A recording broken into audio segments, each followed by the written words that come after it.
మనతో పాటుగా సీనియర్ సంపాదకులు తెలకపల్లి రవి గారు సిద్ధంగా రవి గారు నమస్తే సార్. నమస్తే వర్మ సార్, పుట్టు మునిగిందా చంద్రబాబు సీరియస్ అసహనం కూడా.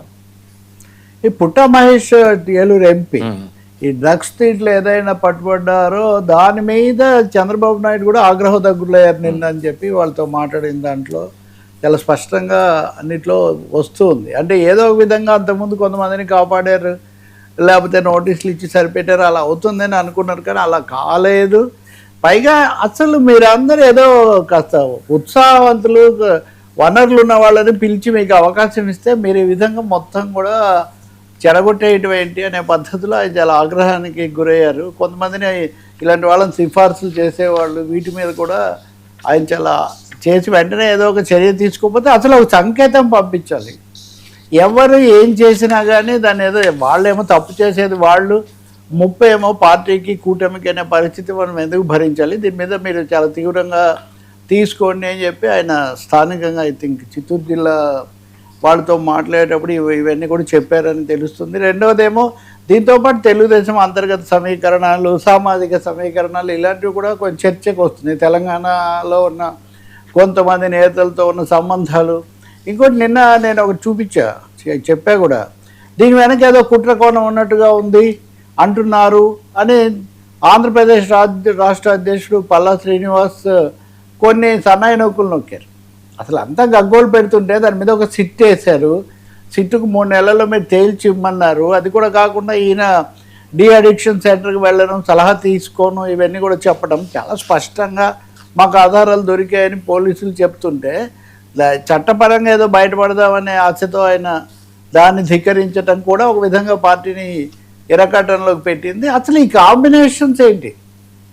పదే పదే ఇక్కడికి వచ్చి ఈ కాంబినేషన్స్ పెట్టుకొని లావాదేవీలు, రెండోది మాదక ద్రవ్యాలు, మూడోది రాజకీయ సంబంధాలు, 3 పార్టీలకు సంబంధించిన వాళ్ళు, అందులో ఎప్పుడు చంద్రబాబును తీవ్రంగా తిట్టిపోసేటటువంటి బీఆర్ఎస్ మాజీ ఎమ్మెల్యే యొక్క దీంట్లో ఉండటం, అది కూడా అంతకుముందే అనుమానాస్పదంగా తయారైనటువంటి ఆపరేషన్ లోటస్కు ఈ విధంగా ఒక్కొక్క చిక్కుముడి ఇదంతా కూడా దీంట్లో కొంత ఈ బంధుత్వాలు ఈ పరంగా కొంచెం ఈయన యనమల రామకృష్ణుడికి సంబంధించిన దీన్ని కూడా కొంతమంది ఇక్కడ తీసుకొని వస్తున్నారు. కాబట్టి దీన్ని పార్టీకి ఇది ఒక దీనిగా తీసుకోవాలి. గతంలో 6 డజన్ మంది మీద వచ్చినా కానీ చేశారు. అయితే దీన్ని కొంతమంది ఏమో వాళ్ళ మీద అయితే తీసుకోరు, వీళ్ళ మీద అయితే తీసుకుంటారా అన్న పద్ధతిలో కొంతమంది ముందుకు తేవటం, దాంతో ఫామ్ మెసేజ్ వెళ్ళాల్సిందే అనేది ఆయన చెప్పారు. దీని మీద అంటే పుట్టి మునగటం అంటారు కదా మామూలుగా మనకి ఏదన్నా, ఆ పద్ధతిలోనే ఉంది ఇది. ఇంకా దీనికి ఏదో రిపేరీ వర్క్ అది చేయడం అయితే సాధ్యమయ్యే విషయం లాగలేదు. మూడోది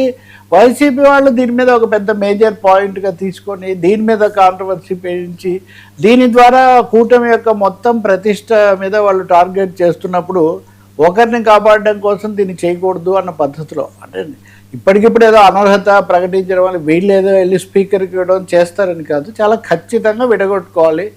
ఇది ఆయన వ్యక్తిగత విషయం, ఇది తప్పు, ఇలా చేయకూడదు అనేటటువంటి సిగ్నల్ మటుకు పార్టీ నుంచి వెళ్ళాలి. మూడోది కాస్త డబ్బు కలిగి వనరులుండి పై తిరగడానికి దీనికి అలవాటు పడిన వాళ్ళు రాజకీయ అధికారం అనేది దానికి ఏదో ఒక సోపానంలాగా భావించి, ఆ రోజున ఒక సమస్య ఉంది టికెట్లు ఇచ్చినప్పుడు తెలుగుదేశం పార్టీకి దాదాపు 5 ఏళ్ల నుంచి అధికారం లేదు, ఆర్థిక వనరుల కొరత, కాస్త వీళ్ళు ఉపయోగపడతారు, వాళ్ళు ఎన్ఆర్ఐలు లేదా వీళ్ళ దగ్గర డబ్బు ఉంది ఇలా అంటే చంద్రబాబు ఇంకో మాట కూడా అన్నారు, ఏంటి రాజకీయ కుటుంబంలో అని మనం పెద్ద కొత్త అయినా కానీ ఇచ్చాము, బ్యాక్గ్రౌండ్ అది చూసి దాన్ని దుర్వినియోగం చేస్తాయని ఈ పద్ధతిలో. కాబట్టి తెలుగుదేశంలో లేదా కూటమిలో వరుసగా వస్తున్న కొన్ని రాంగ్ సిగ్నల్స్, ఈ తప్పు ధోరణులు, లేకపోతే ఇలాంటి ఆరోపణలు, అశ్లీలమైన వాటికి అవకాశం ఇవ్వడము లేదా తప్పులు, వీటి మీద మటుకు తీవ్రంగా తీసుకోవాలి. నెల్లూరు జిల్లాలో గతంలో కొన్ని ఇటువంటివి వచ్చాయి. డ్రగ్స్ కేసులో 1-2 మరణాలు అవి కూడా సంభవించాయి. కొన్నిసార్లు పవన్ కళ్యాణ్ కూడా తీవ్రంగా మాట్లాడినటువంటి పరిస్థితి కూడా ఉంది. పైగా పోటీ పెడుతున్నారు, మీరు డ్రగ్స్ గురించి ఇంత మాట్లాడుతుంటే, డ్రగ్స్ మీద మీరు ఇవన్నీ ఏర్పాటు చేస్తుంటే ర్యాలీలు అవి డ్రగ్స్ తీసుకొని దొరకడం ఏంటని. సో ఇక్కడ రాజకీయంగా ఇబ్బందిని ఎదుర్కోవటం కంటే వ్యక్తిగతంగా కఠినమైన చర్య తీసుకొని మన క్రమశిక్షణ అనేదాన్ని ఎస్టాబ్లిష్ చేయాలి అనే ఒక నిర్ణయానికి వచ్చినట్టే కనిపిస్తుంది. ఖచ్చితంగా ఆయనేమో తేలిగ్గా ఉన్నారంటే ఒక వీడియో విడుదల చేశారు, నాకేం సంబంధం లేదని, నేను ఎప్పుడో లేఖ రాసేసానని కూడా చెప్తున్నారు. మరి పోలీసులు చెప్తున్నారు సీట్లు, ఇవేమి జరగకుండానే నిజంగా ఒక చోట పట్టుబడిన వ్యక్తి ఎవరైనా సరే, మనకేమి అవును. వ్యక్తిగతం కాదు, ఏమీ జరగకుండానే నాకు నేనే తుమ్మి చిరంజీవి అనుకుంటారని ఒక సామెత. నా అంతకు నేనే తుమ్ముకొని నేనే చిరంజీవి అనుకుంటే కాదని. కాబట్టి ఖచ్చితంగా ఇది ఒక షాకింగ్. ఒక పుట్టా మహేష్కే కాదు, ఇలాంటి లక్షణాలు ఉన్నవాళ్ళు, ఇలాంటి ఆరోపణలు, సమస్యలు, వివాదాల్లో ఉన్న వాళ్ళకు కూడా ఇది ఒక షాక్. పోయిన సర్దుకోండి, వేషాలు వేస్తే వేటు తప్పదు అనే ఒక మెసేజ్. Okay sir, బాలినేనికి